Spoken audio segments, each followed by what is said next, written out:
These are the names of the students who were killed here on the night of 18th of March, 1997. And they were killed by infiltrators, by ex-FAR, the former soldiers who were causing insurgency in this part of Rwanda. At Nyange, this is in the western part of Rwanda. And at that time, Rwanda was in the middle of an insurgency, attacks from the militants and the militia that committed the genocide in 1994. That was 3 years later when the attack here happened. And that is 25 years ago. So the names you see here, there are 8 names here. 7 of them died as a result of the attack by the militia on the night I've just mentioned on this school. The 8th name, that is Anani Siomana, died much later from different causes. It was around this time, around prep time, the evening reading time for children. They were from having their dinner and they had just started their reading. And the attackers came from this direction. They suspected that they came from a place called Mukura Forest. And then they, came all the way, traversed a couple of cells, and then reached here. This place was not closed like this. And then they continued straight to Senior 6. It was a bit darkish, as you can see. It is darkish. So the attackers stormed this class. This was Senior 6. Today it has become an exhibition room. But inside, there are chairs, the desks on which the students sat at that time. The students were busy on these desks doing their evening preps. All of a sudden they see strangers armed to the teeth with guns, rudimentary weapons. And one of them was Fanwer Sindai Heba. He was seated here close to the window, doing his evening revision. Fanwer, please take us through what happened. Retrace this episode 25 years later. I was among the students here at Nyange Secondary School in that dark night of 18th March 1997. And the place here I'm sitting, it was my sittings. And I remember that very bad night, or a history night. I was reviewing my course because I was preparing for the morning tests, psychology, and I was sitting here next to the window. So the window was in wood, yet with the new projects, it was transformed in the exhibition room. So I was sitting here by the time infiltrators came in, and I remember I was very concentrated. Even my classmates were concentrating their course, and openly the class was having 3 columns of desks. 3 columns of desks, and I was sitting to the last column. I remember that night, suddenly infiltrators came in the class, so they entered the class from that door here, and it was unexpected. We were not expecting them to enter in the class, because before they enter in the class, we heard the noise of guns outside and people dancing. So it took like 5 to 8 minutes.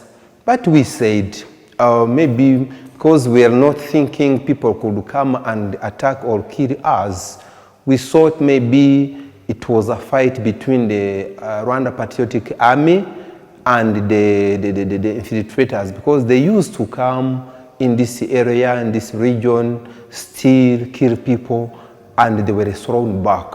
So that bad night was a special one, because as I said, it was around 8 p.m.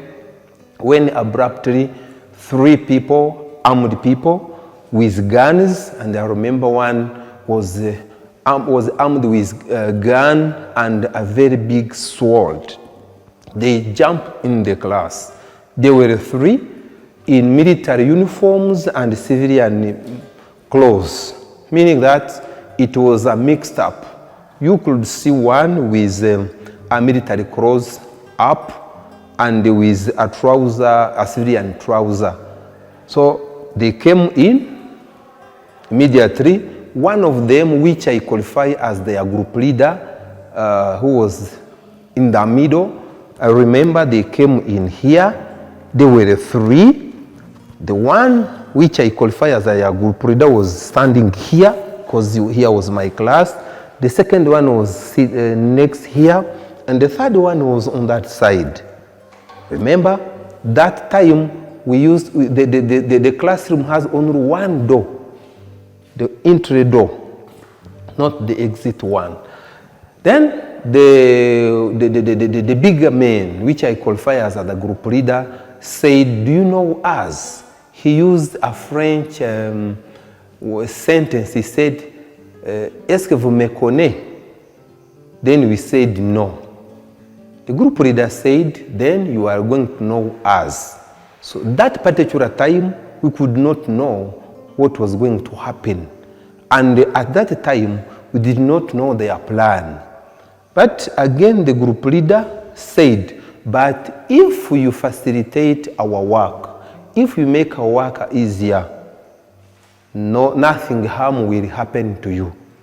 So at that stage again, we could not understand their language, could not understand their plan and what they were envisioning. But suddenly, one of our colleagues called Mujawamahoro Chantal, I remember she was sitting to this first desk. Maybe something I have forgotten to talk about was that after hearing noise of guns for many minutes outside, we said, "Let's take cover down here on the floor." Because we were saying that if grenade is thrown to you, or if you are shot, and then you are taking cover down here, you won't be shocked as if you were standing or sitting on the desk. That's why when infiltrators came in, we were all covering here on the floor. When they came in fact, they said, "We know if you facilitate our work, nothing harm will happen to you." Then they said, "Please, let's who to go to that side." Then the group leader of infiltrators point out on the left side. And they said, "Let the Tutsi also go to that side." He point out the right side.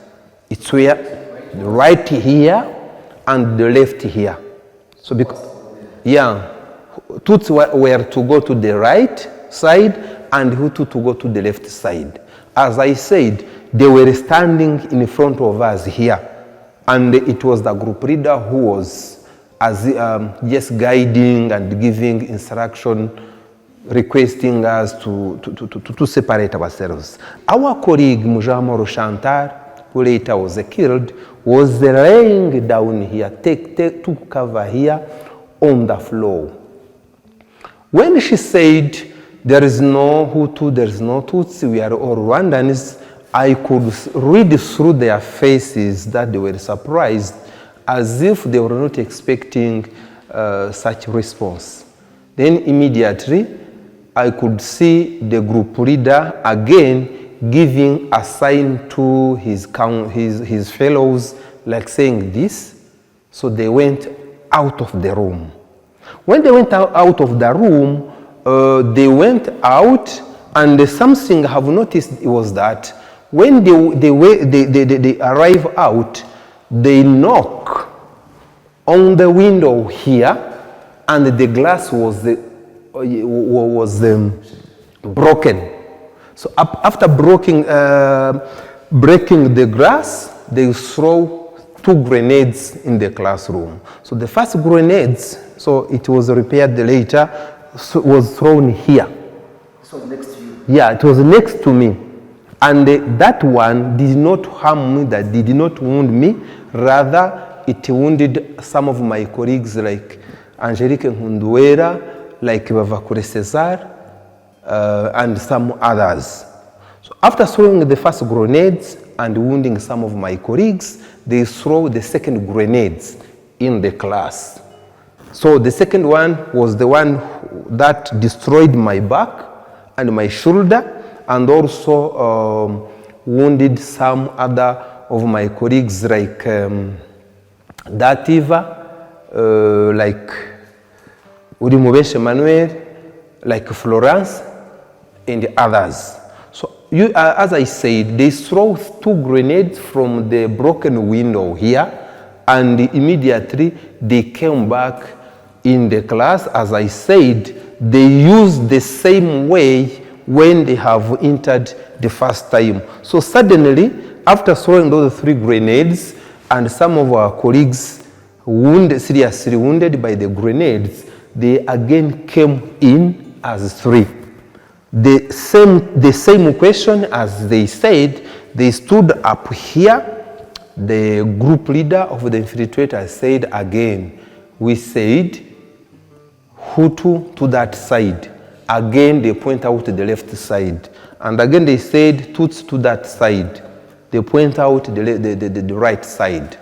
Remember, one of our colleagues called Bizimana Sylvestre, I remember where he was laying down here because he was sitting on the second desk. So that time he was laying down here, taking cover here on the floor. He immediately said, we said there is no Hutu nor Tutsi here, we are all Rwandans. So after Sylvestre repeated what Chantal have said some minutes back, it's where now the group leader of the infiltrators immediately give a sign to his counterpart, to his colleague, to start shooting on us. So immediately, as I said, there were 3 killers, the main here, one here, another one here. So they start shooting on us. They have started from Chantal here, who was down here on the floor. They shoot her, immediately she died. Again, next to her, it was Beatrice Mukambaraga. They shoot on her, immediately she died, and they continue shooting, systematically shooting from the first desk to the last desk. While the second person there has also started shooting the people on that column. As I said, the class seating arrangement was arranged in 3 columns, as you can see. The first, the second, and the third one. So they systematically shoot on us and arrive to Sylvestre, who I said for the second time confessed that we are all Rwandans. They shoot at him, back to me again, they shoot at me again, and some of my colleagues in the back. So this took like between 5 to 8 minutes, and they were done with killing, shooting on us and killing 3 of us immediately, and wounding like 14 because we were 18 in the classroom. So immediately they went out and got in the senior 5. So maybe I forgot to say that time in 1997, this class was serving as a senior 6 class. It's where I was attending. So immediately after killing some of our colleagues and wounding many of us, they went out the class and go in senior 5. So from the testimony I had in senior 5, the same scenario was reproduced, but with more clear questions. Because when they arrived there, they said, "We know here there are Tutsis. Please show them out." So while in our class here, they said, "Tutsi on that side, right side. Hutu on that side, left side." But in senior 5, they were more clear and more precise. Maybe because they were fearing that anytime the Rwandan Defense Force could come to intervene, then they did it deliberately. But again, when they arrived there, they found students there sharing the word of God, sharing the scripture, and also praying, because they have heard gun noise, and then they were thinking that something bad had happened to their colleagues, and it was true. So the sad part of the story was that when they found one of the lady called Benimana Helena, she was the one who was praying for his colleagues, they asked them, "Show us out Tutsis here." Then Benimana Helena said, "There is no Hutu, there is no Tutsi here. We are all Rwandans." So you will see the distance between senior 5 and senior 6 is like 30 meters. And there was no communication line between the two classrooms. So once infiltrators had the same answer as they had in the senior 6, then they start pointing out the people they want to kill. Because one of the infiltrators said, "Yo, I can see the first Tutsi here." He was pointing out one lady called Séraphine Mukarutwaza.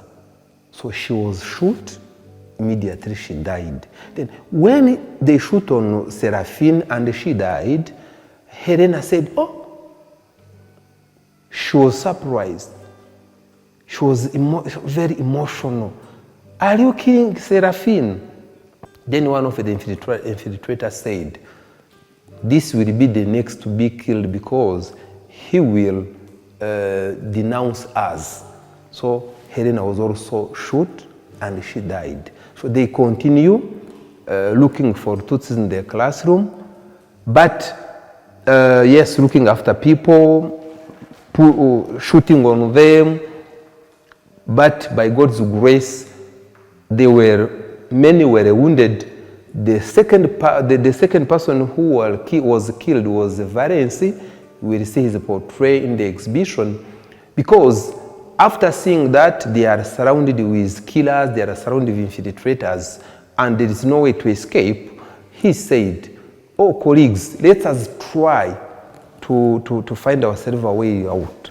So by forcing the door out, the infiltrators throw many grenades in the young students. So many were wounded, and among them it was Valence, who immediately died on spot. So in senior 5 again, in that night of 18 March 1997, 3 students died on spot, while in senior 6, 3 students died on spot. So in total, there were 6, and more than 30 seriously wounded. So after that 10 to 15 minutes of sad memory, it's where now the Rwanda Defense Force came in to save, and they helped us to recover, to pass the night with the emergency until we reached the hospital. So that's how that night took place.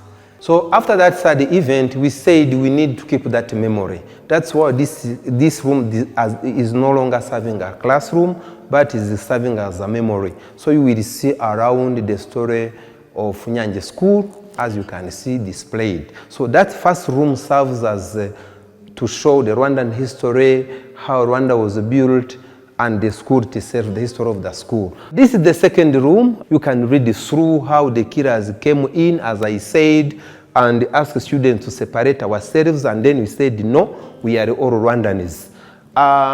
Here in the room, there are photos and testimony, and also identification of our colleagues who were killed on spot. Here we have Sylvestre. I talked about him. He was one of my best friend. He died during that sad night. We have also Chantal Mujawamahoro. She was the first to say we are all Rwandans. She was in senior 6, as I said. And here we have Mukambaraga Beatrice.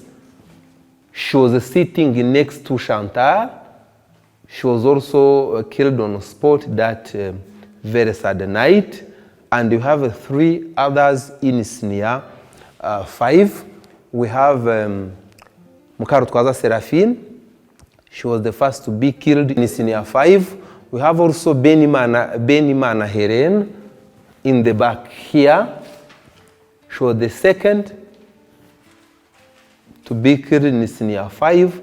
Valence is the young boy I talked about, who said, if we continue to stay in this room, we'll all be killed. Then instead, let's force the door and go out. By forcing the door and going out, infiltrators throw grenades, which killed him and injured many of his colleagues. But many were able to escape. Many are now alive. So after looking at the colleagues who were killed on spot, and after the government decided that the work we have done as young students to say no to divisionism, to promote Rwandan identity, were crowned as national heroes. And we said, we need to keep that legacy. And we have formed an association called Komeza Ubutwari, which means let's keep that legacy. Let's continue that spirit of heroism. So throughout you can see photos of survivors. Photos of survivors. They are all 39 alive with one who died later. You can see Beatrice Mukambaraga has died with a natural death. In total, as heroes of Nyange, we are 47. So among the 47, there are 6 who were killed on spot during that night. Then we have also Ferdinand. I can show you Ferdinand. He is here. Ferdinand did not die that same night, but he died in 2001 as a consequence of the serious wounds he has had of the attack. So that's why he is among those who died as negative results of the attack. So the 40 remaining there, we have Anani Sibomana, who died later with a natural death. He is here. And 39 remaining, we are still alive. And we are a member of the Komeza Ubutwari Association, which mandate is to keep that legacy and also empower or impact the next generation for heroism and patriotism. So this is the second room of our exhibition. We will also have the third room here, which is still under construction. But it also talks about, divisionism, and divisionism has not been a story of Rwanda, but it's a worldwide phenomenon. So we will have here literature about the divisionism and also ideas of discrimination based on ethnics, the physical appearance, and so on. But also there is a literature from our constitution as Rwandans, which prohibits all forms of divisionism and discrimination. So it's also a way to educate people that it is prohibited from the Constitution, from the basics of human rights, any forms of discrimination, any form of divisionism is prohibited. So this literature will help people coming in to know about divisionism and discrimination and how to avoid it. So we are also planning to have shelves and the books and the other documentation. There you can see shelves, they are still empty, but the plan is to have many books as possible here, so to help being the students here in school and the visitors to come after passing through the exhibition and also have time to read through the documentation on Rwandan history, on Rwandan reconciliation, and also the steps Rwanda has taken, even documentation outside the country. So this, the last part of the exhibition. The outside you have the Garden of Memory, where you have also a story of courageous children, courageous youth, like Marara Yusuf. So those people who have been courageous to say no to divisionism. So it's also a way to show people that we are not alone in the fight. Rwandans have courage to build their country, to fight against divisionism and discrimination, but we are not alone in the world. We have other many cases. We have also children of Soweto who said no to apartheid, and they were killed on spot. After the Garden of Memory, you go to the cemetery where two of our colleagues are resting. We have Mujawamahoro and Ndemeye, who are in dignity buried there as one the way to pay tribute to them. But also, this is a result of when we were attacked here, the communication was not advanced. And the Chantal native community was in the western province, the former Changugu. And when were attacked and she was killed, his parents could not know what happened. After the third day, the government and school officials decided to bury her here because the parents could not come. They knew it later, and they decided to bury her here in dignity. We have also Valence. He was buried some outside there in one of their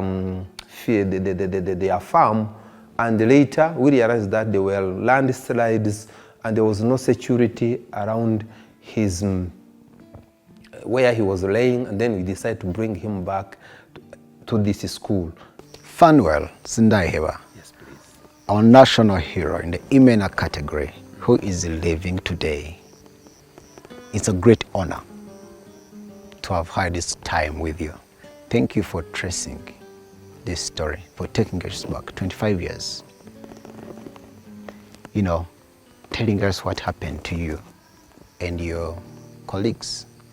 We thank you for standing up for unity of Rwandans. We thank you for embracing heroism and our identity as Rwandans. Thank you for telling the story. And here you have a monument. This monument represents who we are. It represents our unity as Rwandans. It represents the commitment of both women on this side and men on this side together, as you can see, to our unity as a country, as a people of this country.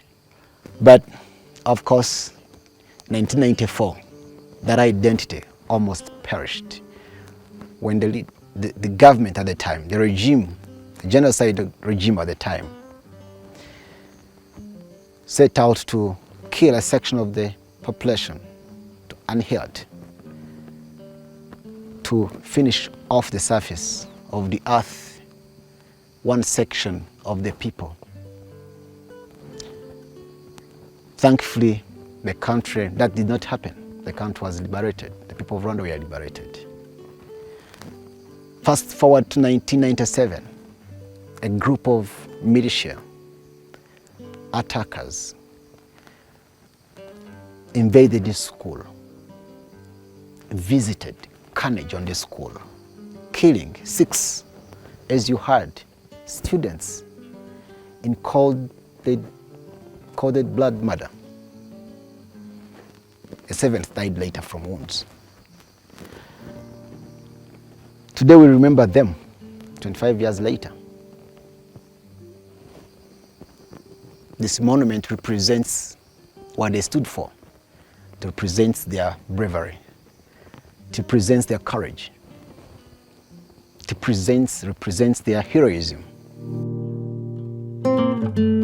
Their heroic action have to teach us that always we need to do what is right. I learned from them being courageous. I studied from them loving students. We studied together, my neighbors. I learned many things like love our country. The past 25 years at Ecole Nyange taught me about solidarity, having solidarity and heroism in us. Today's generation, I think we are challenged to stand and to walk in the footsteps of these brave souls.